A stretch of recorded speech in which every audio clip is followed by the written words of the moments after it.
Bueno, voy a hablar en inglés. But if you want translations, I think there's live translations outside. So thank you, Sebastian, and thank you to the entire ETHLatam organizing team for putting on this awesome event, and all of you for showing up today. Today, like Sebastian said, I'm Skylar. I work with the Ethereum Foundation, actually on the DevCon team, and today we're going to talk a bit about proof of stake and the merge. I initially was going to talk a little bit more about something more technical, about the merge, about how it works, but I decided it might be nice to go back to the basics a little bit. And we all know that the merge is coming, that Ethereum and the community are excited about switching to proof of stake, but do we all know why? And what are the advantages it brings? And I'm not sure we do. So I think it might be nice to recap a little bit. But first, let's recap a little bit about what we want out of Ethereum. We want a global, credibly neutral system. And I think the key words there being credibly neutral. In order to have a system that's credibly neutral, we need that system to be run by many independent people around the world. And how do we have a system that is run by many independent people around the world, an online system? It's actually quite hard. So Sybil resistance is essentially the idea of you're able to make virtual copies of yourself online quite easily, and that makes running a system that is run by many independent people around the world quite difficult to do. So what we need is a form of Sybil protection. And both proof of stake and proof of work are forms of Sybil protection mechanisms. So how do they work? Both proof of stake and proof of work are really proof of scarce resource, if you really think about it. And why are they proofs of scarce resource? Because we need something that's hard to duplicate, hard to copy. What is easy to copy are virtual copies of yourself. You can have a few different computers around the world and pretend to be a few different people. But what's hard to copy are scarce resources. And what's a good scarce resource that's hard to copy? Well, economic value, like capital, like money. And if you think about it, both proof of stake and proof of work are proof of capital. They're proof of money. In proof of stake, you have money. You use that money to buy Ether, and you prove ownership over that Ether by staking it. In proof of work, you have money. You buy energy to use that energy to solve puzzles, and then you use the result of that puzzle to prove that you had capital, that you used the capital. In both cases, it starts with capital, and in both cases, you can't just duplicate the capital to pretend like you have more influence over the system than you should have. And thus, proof of stake and proof of work are both designed to help protect the system from being run by many Sybils, from being run by many copies of the same person. They help ensure credible neutrality of the network. And so that's a little bit about what proof of stake and proof of work are here for, why we need them. Let's talk a little bit about why we're switching to proof of stake, what's the difference between proof of work. But before I jump into that, I think it's worthwhile to clarify, is proof of stake better than proof of work in every way? Because I've heard some people say this, and I think it's important to recognize that there's trade-offs in life, there's trade-offs in everything, including crypto-economic design, and there are some benefits to proof of work. And I think it would only be fair to highlight and to talk about some of the possible advantages of proof of work in comparison to proof of stake. So I'm going to talk about three of the main ones here. One of those advantages is that proof of stake requires weak subjectivity, proof of work does not. And at the basic, this means that if in proof of stake, if your node goes offline for many months at a time and you want to resync it, you will need to trust a peer or a friend or a service to get the current state. And in proof of work, there exists less of this weak subjectivity, but I and many others would argue that there still exists weak subjectivity in proof of work in the form of trusting client developers, of trusting the initial boot node IPs in the Genesis block and things like that. And so while this is like a possible advantage of proof of work, I often think it's not as big of an advantage as many pro-proof of work proponents would contend. The second potential advantage of proof of work is that attacks on proof of work are more detectable. So this means that if someone's going to attack a proof of work system, you have to buy billions of dollars of mining hardware, and that attack is probably going to be noticeable. In my opinion, noticeable and stoppable are two different things. In this case, it's probably a state actor doing this, and if you want to stop them, it probably means you have to do some sort of physical intervention, which probably means some sort of war. And so I think that's quite a bit more difficult than just detecting it. The third possible advantage that we'll talk about today is that proof of stake system from the start could be bad for distribution. Another way to phrase this is that proof of work has forced distribution of the token into the network. And so in the case of proof of work, basically because you are constantly spending energy, you have to constantly pay for that energy and sell a portion of the block reward back out into the community. So not ideal. Like Ethereum, thankfully, has had 7 years of proof of work. So it really has helped our initial distribution of Ether out into the community. But you could see in networks that start with an ICO and then go directly into proof of stake, you can see they have a less ideal initial distribution, than those that start with proof of work. So these are some of the possible advantages of proof of work. There's a few more here as well. It's probably really hard to read, but that you can. There's more nuance. If you want to dive into it deeper, these are a couple articles I would read. This is Proof of Stake: How I Learned to Love Weak Subjectivity by Vitalik, and this is a really good Bankless podcast between Justin Drake and Lynn Alden about proof of work versus proof of stake. And so then, why proof of stake? So we just talked about why proof of work. There's some advantages there. I think it's fair that we talked about those for the proof of work proponents in the room.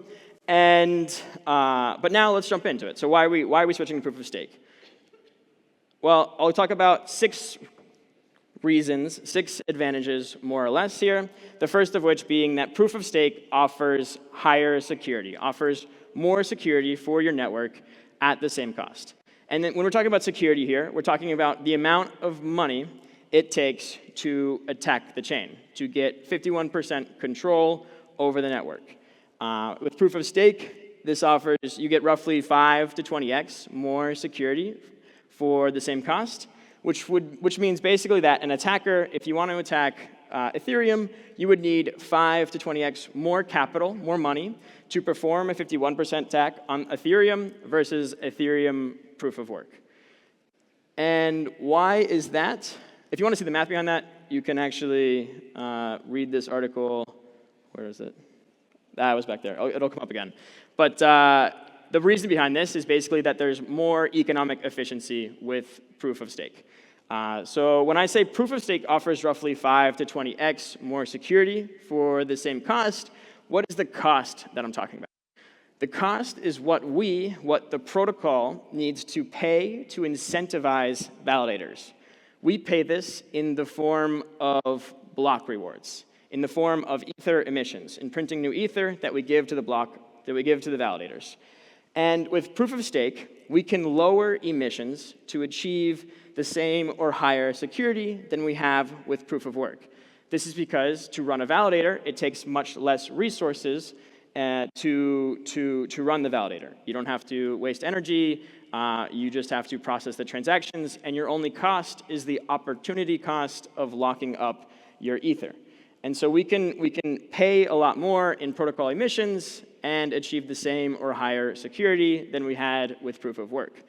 And with this, we get lower emissions, and we can more easily reach a point where more Ether is being burnt than is being created. This could lead to a deflationary Ether supply, which is where the ultrasound money meme came from, that maybe you have heard about. This in turn could lead to a higher price of Ether, and in turn, higher cost to attack the network. And this is all one advantage that we get with proof of stake. This is more easily visualizable, betterly visualized in this ultrasound.money website that is, you can scan this QR code and go to here. But basically, you can see on the left the amount of ether that we are burning per year, that we are destroying per year. And remember, when you make a transaction on Ethereum, ever since late last year, or a year ago now, when you make a transaction on Ethereum, you have to pay gas. Most of that gas is burnt, is destroyed. And so the more transactions and activity that there is on Ethereum, the more ether that is being destroyed every year, being burnt every year. And at the current rate, we're burning 2.7 million ether per year. And on the right-hand side, we can see issuance. And we can see that currently, before the merge, we are printing 5.5 million ETH per year to incentivize validators and incentivize higher security on the network. And this is currently giving us an inflation rate of 2.3% per year of ether in the network. But post-merge, if we were to go to simulate the merge, we could see that the burn stays the same, 2.7 million per year. It's unaffected by the merge. However, the emission rate that we have has now decreased by 10x. And so we're now only emitting 0.6 million ether per year.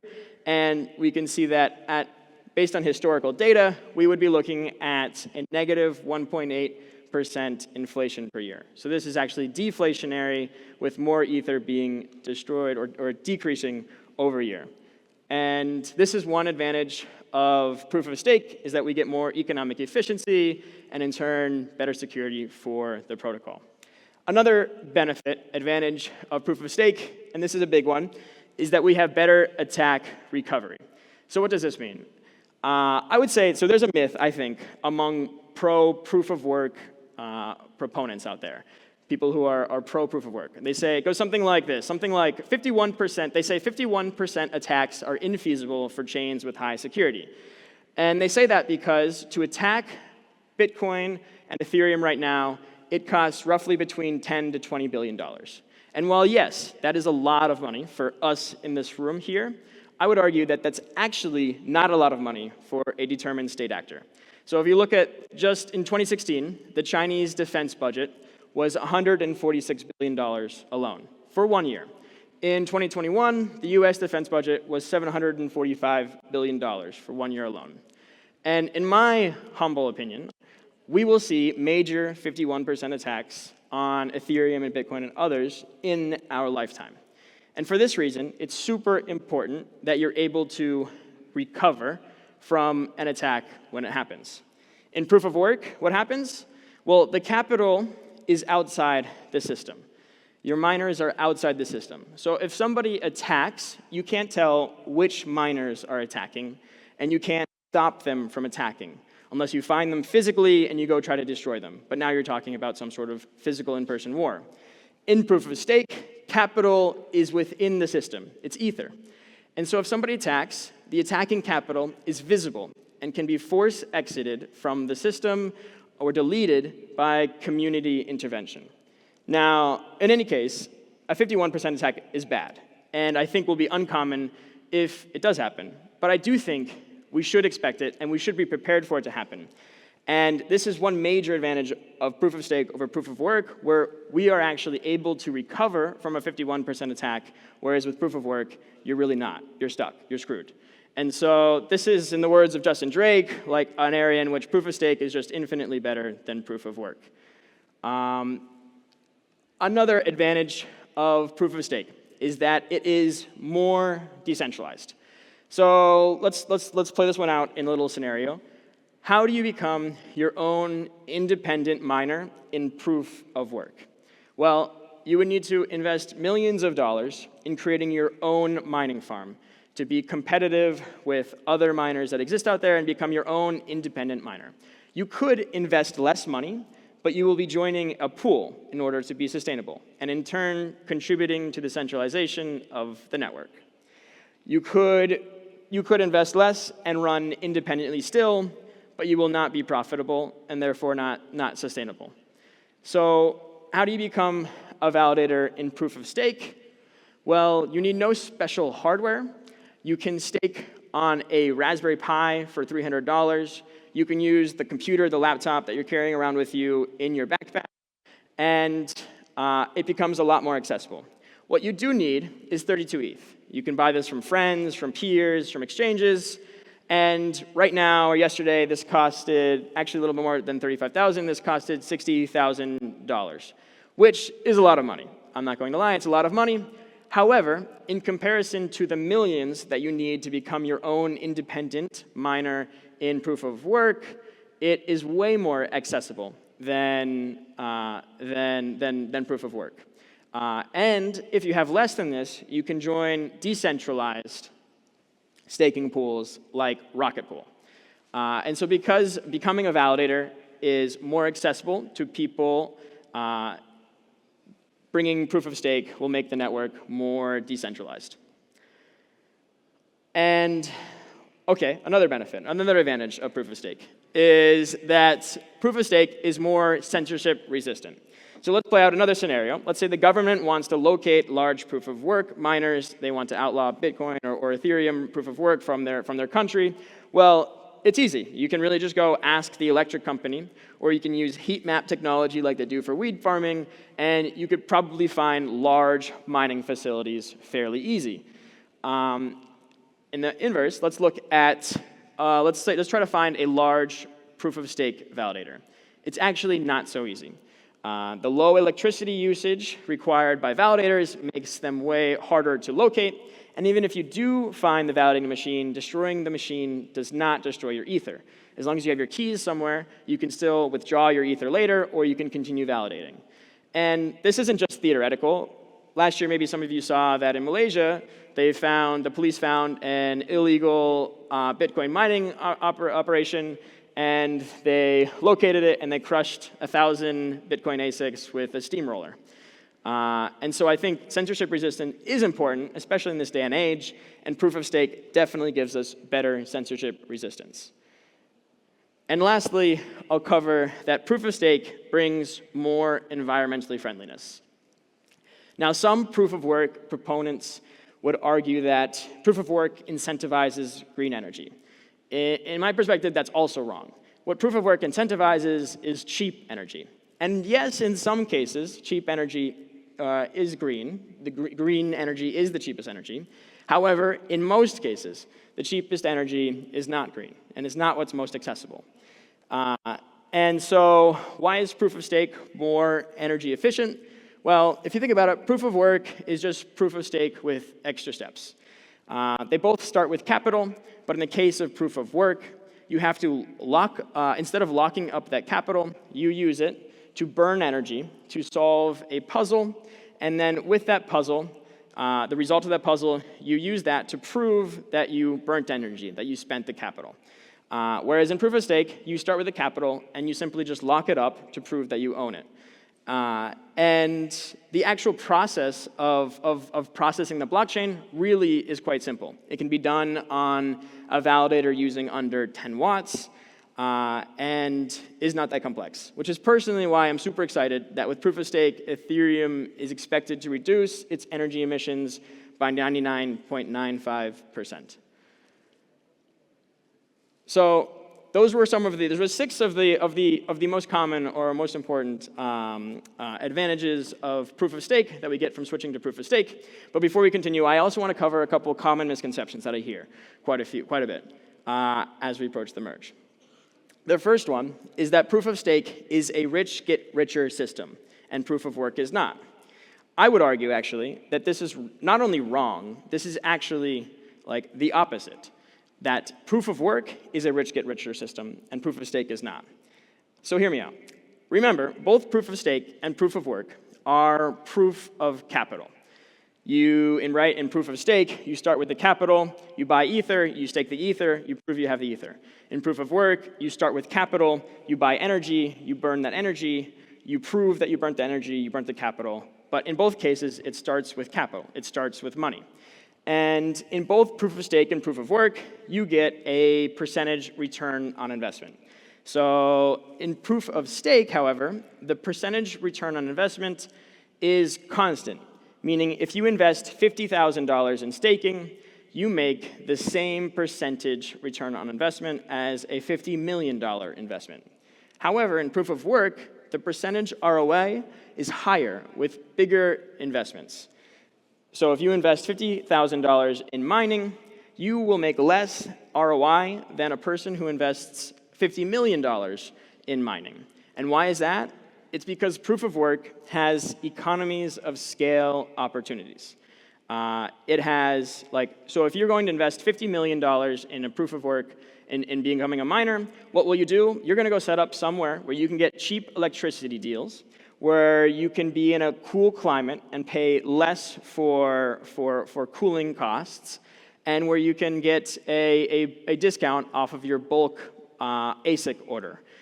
All of these are economies of scale opportunities that exist in proof of work, that exist with every extra step that you add getting away from proof of stake, and they don't exist in proof of stake. In proof of stake, you don't have more economies of scale with more money that you invest.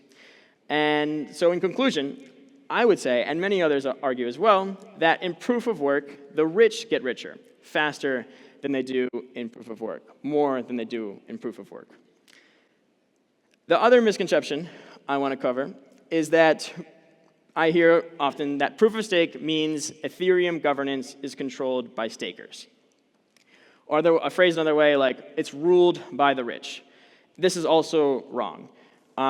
This leads people to believe that proof of stake assets are more quote unquote equity-like, that people wrongly think stakeholders make protocol change decisions. They decide what upgrades happen to the protocol.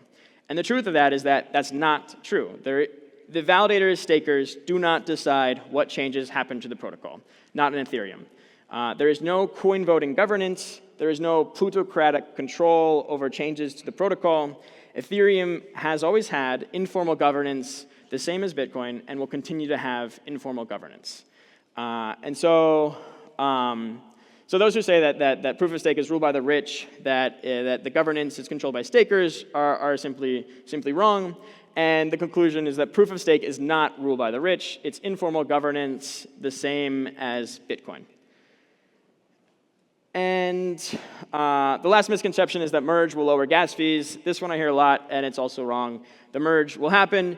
It will bring a lot of benefits that we just covered, but none of those is scalability. With scalability, if you want cheaper gas fees, you must use layer 2s. And when I talk about layer 2s, I'm talking about rollups where you inherit the same security as Ethereum, but you have much lower gas fees. So these are things like Optimism, like Arbitrum, like ZK Sync, Starknet, and many others. So if you want cheaper gas fees, you should use layer 2s like rollups and not just expect that the merge will bring lower gas fees. And I think that about covers the misconceptions, but I know what you want to hear. You want to hear when merge. What's the status of the merge? How close are we? And so yeah, well, we've been talking about, the community has been thinking, researching, working on the merge since the dawn of Ethereum, working on proof of stake since the dawn of Ethereum. And in the last 2 years, we've made quite a few concrete advancements. We have launched the Beacon chain. We launched it in October of 2020, and it's been running for roughly 2 years now, almost 2 years, and has about 400,000 validators staking on it. We have done hard forks to test it. We've done devnets to test it. We've also done more shadow forks to test it. And we are actually finally in the final stretch. And starting in June, we actually started to test the merge on actual real public testnets. And on June 8th, we did the Ropsten testnet. It was a success. On July 6th, we did the Sepolia testnet. It was also a success. And just last night, at like 11 p.m., we merged Gurlai, which was also a success. And so, yeah, that's...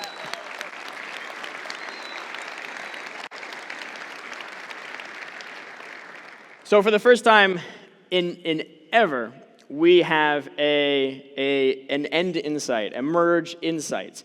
And actually in half an hour, the consensus layer meeting will happen with the core devs, and they will decide, they will actually, for the first time ever, set a date for the merge. So we are super excited for that to finally happen. We'll have a date, and I think it could be within a month or roughly around a month. And I'll end with, if we truly want to move towards a solarpunk future, proof of work is not the way, and proof of stake is.